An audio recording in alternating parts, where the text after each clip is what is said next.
नमस्कार, शाश्वत पूजा चैनल में आपका स्वागत है और मैं हूं अवी। आज हम बात करेंगे आषाढ़ मास के शुक्ल पक्ष में आने वाली एकादशी यानी देवशयनी एकादशी की और जानेंगे उसका महत्व और व्रत कथा। लेकिन उससे पहले एक निवेदन, यदि आपने हमारा चैनल अभी तक सब्सक्राइब नहीं किया है तो कृपया सब्सक्राइब करें और वीडियो को लाइक और शेयर अवश्य करें। हिंदू धर्म में एकादशी का व्रत महत्वपूर्ण स्थान रखता है। प्रत्येक वर्ष 24 एकादशियाँ होती हैं। जब अधिक मास या मल मास आता है तब इनकी संख्या बढ़कर 26 हो जाती है। आषाढ़ मास के शुक्ल पक्ष की एकादशी को ही देवशयनी एकादशी कहा जाता है। कहीं कहीं इस तिथि को पद्मनाभा भी कहते हैं। सूर्य के मिथुन राशि में आने पर ये एकादशी आती है। इसी दिन से चातुर्मास का आरंभ माना जाता है। इस दिन से भगवान श्री हरि विष्णु क्षीर सागर में शयन करते हैं और फिर लगभग 4 माह बाद तुला राशि में सूर्य के जाने पर उन्हें उठाया जाता है। उस दिन को देवोत्थानी एकादशी कहा जाता है। इस बीच के अंतराल को ही चातुर्मास कहा गया है। देवशयनी एकादशी का महत्व।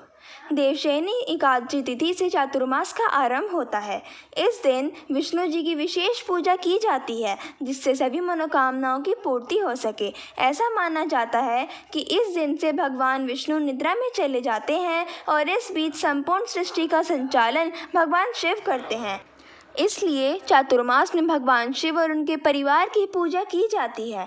इस दौरान भगवान शिव का पूजन करना विशेष रूप से फलदायी होता है और उनके पूजन से सभी मनोकामनाओं की पूर्ति होती है।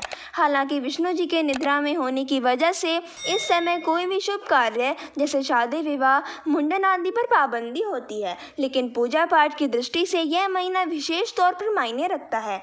इसके 4 महीने बाद यानी कि देवोत्थानी एकादशी के दिन विष्णु जी समेत अन्य देवताओं का शयन काल समाप्त होता है और सभी शुभ कार्यों को करना लाभकारी होता है। देवशयनी एकादशी में कैसे करें पूजन।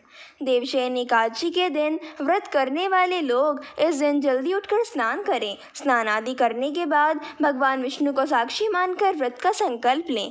भगवान विष्णु और माता लक्ष्मी का पूजन करने के लिए उनकी मूर्ति को पूजा स्थल की चौकी पर स्थापित करें। भगवान विष्णु को धूप दीप नैवेद्य आदि समर्पित करके विष्णु जी और माता लक्ष्मी की आरती करें। आरती करने के बाद पूरे दिन फलाहारी व्रत करें और अगले दिन यानी कि द्वादशी तिथि को पुनः इसी प्रकार से पूजन कर व्रत का पारायण करें। कहा जाता है कि देवशयनी एकादशी के दिन विष्णु पूजन अत्यंत फलदायी होता है और ऐसा करने से विशेष फलों की प्राप्ति होती है। देवशयनी एकादशी की व्रत कथा। सूर्यवंश में मानधाता नाम का एक चक्रवर्ती राजा हुआ जो सत्यवादी और महान प्रतापी था। वह अपनी प्रजा का पुत्र की भांति पालन किया करता था। उसकी सारी प्रजा धन धान्य से भरपूर और सुखी थी। उसके राज्य में कभी अकाल नहीं पड़ता था। एक समय उस राजा के राज्य में 3 वर्ष तक वर्षा नहीं हुई और अकाल पड़ गया। प्रजा अन्न की कमी के कारण अत्यंत दुखी हो गई। अन्न के न होने से राज्य में यज्ञादि भी बंद हो गए। एक दिन प्रजा राजा के पास जाकर कहने लगी कि हे राजा, सारी प्रजा त्राही त्राही पुकार रही है। वर्षा के अभाव से अकाल पड़ गया है और अकाल से प्रजा मर रही है। इसलिए हे राजन, कोई ऐसा उपाय बताओ जिससे प्रजा का कष्ट दूर हो। राजा मानधाता कहने लगे कि आप लोग ठीक कह रहे हैं। वर्षा से ही अन्न उत्पन्न होता है और आप लोग वर्षा न होने से अत्यंत दुखी हो गए हैं। मैं आप लोगों के दुखों को समझता हूँ। ऐसा कहकर राजा कुछ सेना को साथ लेकर वन की तरफ चल पड़ा। वह अनेक ऋषियों के आश्रम में भ्रमण करते हुए अंत में ब्रह्मा जी के पुत्र अंगिरा ऋषि के आश्रम में पहुंचा। वहां राजा ने घोड़े से उतरकर अंगिरा ऋषि को प्रणाम किया। मुनि ने राजा को आशीर्वाद देकर कुशल क्षेम के पश्चात उनसे आश्रम में आने का कारण पूछा। राजा ने हाथ जोड़कर विनीत भाव से कहा कि हे भगवान, सब प्रकार से धर्म पालन करने पर भी मेरे राज्य में अकाल पड़ गया है। इससे प्रजा अत्यंत दुखी है।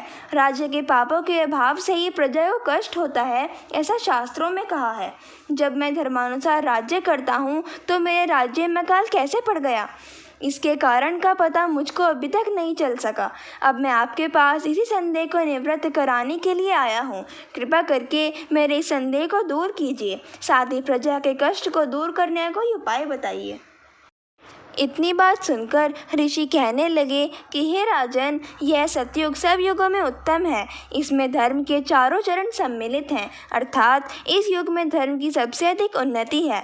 लोग ब्रह्मा की उपासना करते हैं और केवल ब्राह्मणों को ही वेद पढ़ने का अधिकार है, ब्राह्मणों को ही तपस्या करने का अधिकार है। परंतु आपके राज्य में एक शूद्र तपस्या कर रहा है।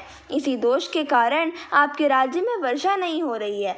इसलिए यदि आप प्रजा का भला चाहते हो तो उस शूद्र का वध कर दो।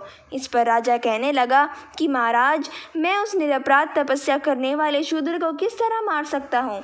आप इस दोष से छूटने का कोई दूसरा उपाय बताइए। तब ऋषि कहने लगे कि हे राजन, यदि तुम अन्य उपाय जानना चाहते हो तो सुनो। आषाढ़ मास के शुक्ल पक्ष की पद्मनाभा नाम की एकादशी का विधि पूर्वक व्रत करो। व्रत के प्रभाव से तुम्हारे राज्य में वर्षा होगी और प्रजा सुख प्राप्त करेगी, क्योंकि इस एकादशी का व्रत सब सिद्धियों को देने वाला है और समस्त उपद्रवों को नाश करने वाला है। इस एकादशी का व्रत तुम प्रजा, सेवक तथा मंत्रियों सहित करो। मुनि के वचन को सुनकर राजा अपने नगर को वापस आया और उसने विधि पूर्वक पद्मनाभा एकादशी का व्रत किया।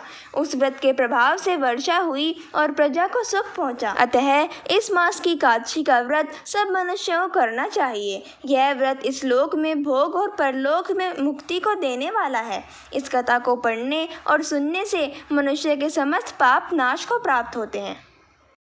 धन्यवाद। आज की वीडियो में बस इतना ही। अगली वीडियो में फिर मिलेंगे एक नए विषय के साथ। तब तक के लिए दीजिए अनुमति।